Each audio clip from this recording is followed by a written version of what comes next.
Деветта година поред, Општина Карпош беше домаќин на турнирот за мал фудбал, кој се одржува во чест на нашата музичка легенда Тоше Проески.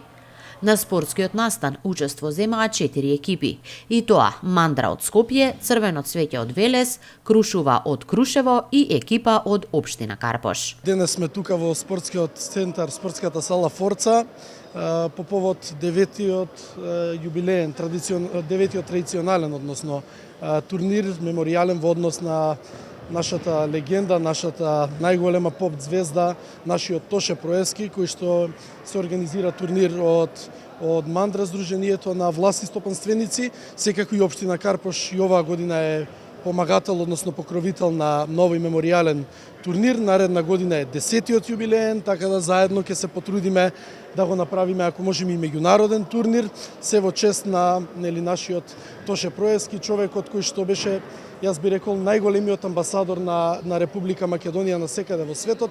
Ние се организиравме многу добро оваа година. Уште сме посрекни што сега и градоначалник господинот Стефан Богоев и има поголем број навијачи овде.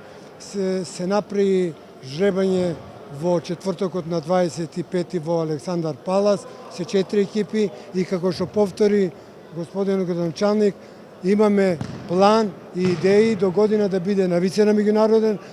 Првото место годинава припадна на фудбалерите на Мандра. На второ место заврши екипата од Крушево, трети Црвено цвеќе од Велес, а последното четврто место за фудбалерите од Општина Карпош.